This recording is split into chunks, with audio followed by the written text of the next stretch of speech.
Indian polity and constitution start करेंगे। ठीक है, आज के इस लेक्चर में हम पढ़ेंगे कि इंडियन पॉलिटी का एवोल्यूशन कैसे हुआ और इसके 2-3 एक्ट्स के बारे में पढ़ेंगे। ठीक है, आगे बढ़ने से पहले वीडियो को लाइक कर देना, चैनल को सब्सक्राइब कर देना और अपने दोस्तों के साथ शेयर भी कर देना।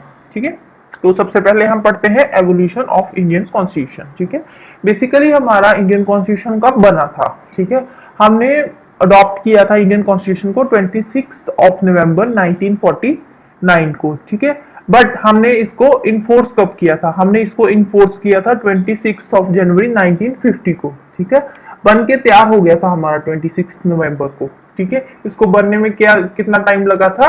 कुछ 1 साल 11 महीने 18 दिन, कुछ इतना टाइम लगा था इसको बनने में।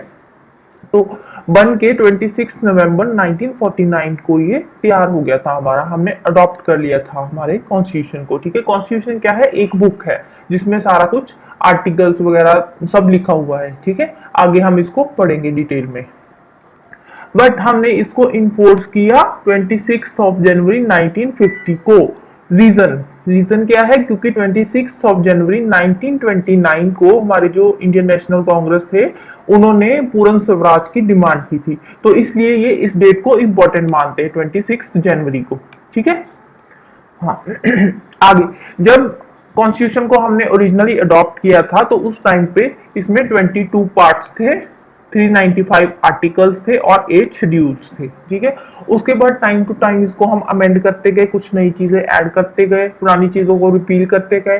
तो उसके चलते हुए आज की डेट में अगर हम बात करें तो इसके 22 की जगह पे 24 पार्ट्स हैं आज की डेट में। ठीक है, और आर्टिकल्स है अराउंड 470 आर्टिकल्स है। ठीक है, विकिपीडिया से मैंने देखा था, तो आर्टिकल्स बढ़ते कम होते रहते हैं। ठीक है, कोई नया आर्टिकल ऐड हो जाता है, पुराना रिपील कर देते हैं, तो ये फिक्स नहीं है इसका। ठीक है, और शेड्यूल्स आज की डेट में 8 की जगह पे कितने हो गए? 12 हो गए। ठीक है, 24 पार्ट्स है, 470 आर्टिकल्स है और 12 शेड्यूल्स है। ठीक है, the present text is as amended from time to time. मैंने आपको बता ही दिया था कि कॉन्स्टिट्यूशन को हम अमेंड करते रहते हैं, जैसे हमारी जरूरत होती है उस अकॉर्डिंग हम नए प्रोविजंस ऐड करते हैं और पुरानों को रिपील कर देते हैं। ठीक है, जो हमारा इंडियन कॉन्स्टिट्यूशन है उसमें अगर आप पढ़ोगे ना तो उसमें कुछ एंशिएंट इंडिया की चीजें भी आपको रिफ्लेक्ट होगी इसमें, कि हाँ पुराने टाइम पे भी हमारे ऐसे चलता था हमारा एडमिनिस्ट्रेटिव सिस्टम, लेजिस्लेटिव डेवलपमेंट, ये सब चीजें। ठीक है, ब्रिटिश पीरियड की। क्यों? क्योंकि हमने वहीं से तो सारी चीजें ली है, अडॉप्ट की है। कुछ चीजें हमने ब्रिटिश पार्लियामेंट से अडॉप्ट की है, कुछ चीजें हमने यूएसए से अडॉप्ट की है, कुछ चीजें हमने कनेडियन पार्लियामेंट से ली है।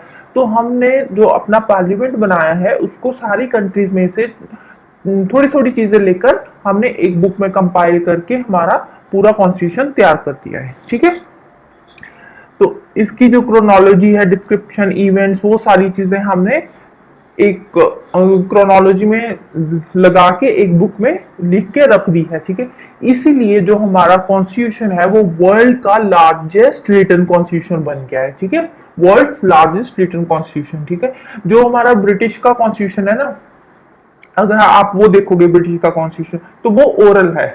ठीक है, वो रिटन नहीं है। जो हमारा इंडिया का कॉन्स्टिट्यूशन है वो रिटन है। ब्रिटिश का ओरल कॉन्स्टिट्यूशन है, इंडिया का रिटन कॉन्स्टिट्यूशन है। ठीक है, तो आगे हम बात करते हैं administrative and legislative reforms before 1857। 1857 से पहले जो एक्ट्स वगैरह आए थे ब्रिटिशर्स के टाइम पे, उन एक्ट्स के बारे में हम पहले पढ़ेंगे। इनमें से भी क्योंकि कुछ क्वेश्चंस पूछ लिए जाते हैं कॉम्पिटिटिव एग्जाम्स में, इंपॉर्टेंट है एग्जाम पर्सपेक्टिव से। ठीक है, सबसे पहले आता है हमारा रेगुलेटिंग एक्ट ऑफ 1773। ठीक है, अब ये बना था, एक कमेटी आई थी 1773 में, एक कमेटी बनी थी जिसके हेड थे हमारे ब्रिटिश के प्राइम मिनिस्टर लॉर्ड नॉर्थ। ठीक है, इस कमेटी की रिपोर्ट के बेसिस पे रेगुलेटिंग एक्ट 1773 लेकर आए थे। ठीक है, कमेटी का हेड कौन था? Lord north. लॉर्ड नॉर्थ कौन था? ब्रिटिश का प्राइम मिनिस्टर था। ठीक है, तो जो ईस्ट इंडिया कंपनी की गवर्नेंस थी वो इस एक्ट के अंदर क्या काम हुए थे? ठीक है, वो अब हम देखेंगे। ठीक है, इस एक्ट के अंदर जो ईस्ट इंडिया कंपनी इंडिया में आई थी ना, तो वो ईस्ट इंडिया कंपनी की जो गवर्नेंस थी उसको अब इन्होंने ब्रिटिश पार्लियामेंट के कंट्रोल के अंडर कर दिया। ठीक है, कि वो सारा जो भी ईस्ट इंडिया कंपनी का काम हो रहा है इंडिया में, कोई ट्रेड हो रहा है, कुछ भी हो रहा है, तो उसको कौन देखेगा? ब्रिटिश की पार्लियामेंट देखेगी, वही उसको कंट्रोल करेगी। उसमें इंडिया का अब कोई कंट्रोल नहीं है। ठीक है, और इंपॉर्टेंट चीज इन्होंने क्या की थी, जो बंगाल का गवर्नर था, ठीक है, उसको इन्होंने क्या बना दिया, गवर्नर जनरल। ठीक है, गवर्नर को गवर्नर जनरल बना दिया, किसका, कैलकाटा, बॉम्बे एंड मद्रास का। ठीक है, गवर्नर ऑफ बंगाल, उसको क्या बना दिया, governor general of Calcutta, Bombay and Madras. ठीक है, और पहला गवर्नर जनरल कौन था, वॉरेन हेस्टिंग। ये थोड़ा इंपॉर्टेंट है। ठीक है, वॉरेन हेस्टिंग वाला कई बार एज इट इज क्वेश्चन आ जाता है कि who was the first governor general of India. ठीक है, तो आंसर होगा आपका वॉरेन हेस्टिंग। ठीक है, अभी के लिए हमने कौन कितने पॉइंट्स पढ़े हैं, 4 पॉइंट्स पढ़े हैं। पहला क्या था, कमेटी बनी थी, कमेटी के बेसिस पे हमारा रेगुलेटिंग एक्ट 1773 बना था। सेकंड क्या था, east India company British control के अंडर आ गई थी। थर्ड क्या था, गवर्नर जनरल बन गया था। और फोर्थ क्या था, पहला गवर्नर जनरल वॉरेन हेस्टिंग था। आगे और इन्होंने क्या किया, इस एक्ट के अंडर सुप्रीम कोर्ट बना दी कैलकाटा में 1774 में। ठीक है, एक साल बाद इन्होंने कैलकाटा में सुप्रीम कोर्ट बना दी। ठीक है, तो फर्स्ट सुप्रीम कोर्ट कब बनी थी, कैलकाटा में 1774 में। ये भी क्वेश्चन बन सकता है। ठीक है, sir Elijah Impey was the first chief justice. ठीक है, इतना इंपॉर्टेंट नहीं है, बट हाँ चलो आप पढ़ सकते हो, आपके नॉलेज के लिए अच्छी इंफॉर्मेशन है। ठीक है, अब गवर्नर जनरल को इन्होंने पावर्स दे दी कि वो रूल्स एंड रेगुलेशंस बना सकता है सुप्रीम कोर्ट के कंसेंट के साथ। ठीक है, अगर सुप्रीम कोर्ट चाहे तो गवर्नर जनरल उसके अकॉर्डिंग रूल्स एंड रेगुलेशंस बना सकता है। ठीक है, ये है था हमारा रेगुलेटिंग एक्ट ऑफ 1773। ठीक है, ये इसके इंपॉर्टेंट पॉइंट्स थे। ठीक है, आगे आता है पिट्स इंडिया एक्ट 1784।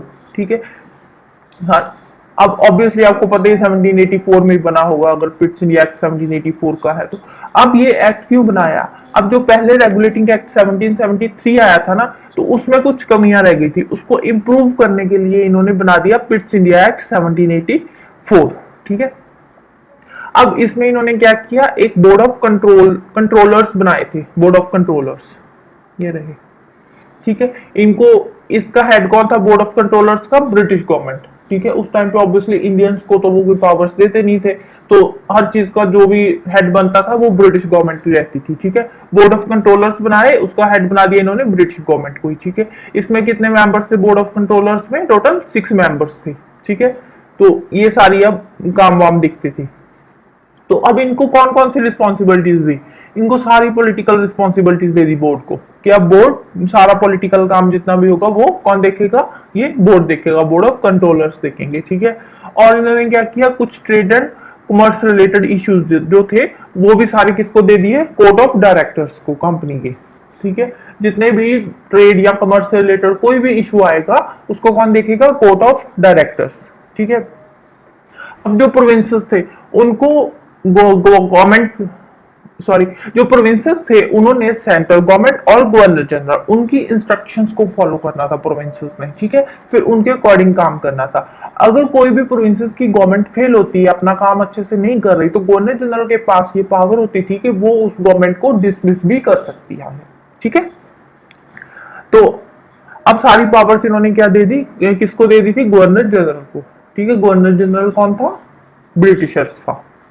ठीक है, तो अब प्रोविंसेस क्या थी, अगर आपको नहीं पता तो प्रोविंसेस बेसिकली क्या होते थे, जैसे आज की डेट में स्टेट्स होती है ना, स्टेट्स तो चलो थोड़ी बड़ी होती है, तो उस टाइम पे जो प्रोविंसेस थे वो ब्रिटिशर्स ने इंडिया को प्रोविंसेस में डिवाइड कर रखा था छोटे छोटे, ताकि उस पर कंट्रोल करना इजी हो जाए। ठीक है, तो वो जो प्रोविंसेस थे, प्रोविंसेस के बेसिस पे भी एक उन्होंने गवर्नमेंट बनाई हुई थी। ठीक है, जैसे आज की डेट में स्टेट गवर्नमेंट होती है, वैसे प्रोविंसेस की भी गवर्नमेंट बनाई थी, बट उसका जो कंट्रोल था वो किसके पास था, वो ब्रिटिशर्स के पास ही होता था। ठीक है, अगर वो प्रोविंसेस की गवर्नमेंट अच्छे से काम नहीं कर रही तो गवर्नर जनरल के पास पावर होती थी कि वो उस गवर्नमेंट को डिसमिस कर सकता है। नेक्स्ट आता है चार्टर एक्ट 1793।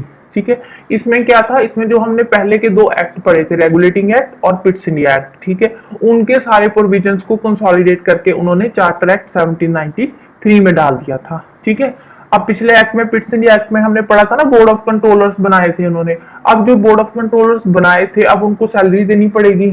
ठीक है, उनके मेंबर्स को पेमेंट देनी पड़ेगी। जितनी भी सैलरीज होती थी वो सारी कहां से जाती थी, बोर्ड ऑफ कंट्रोलर्स से, की इंडियन रेवेन्यू से। ठीक है, अब थे कौन board of controller, britisher, but उनको सैलरी कहां से मिलती थी, इंडियन रेवेन्यू से मिलती थी।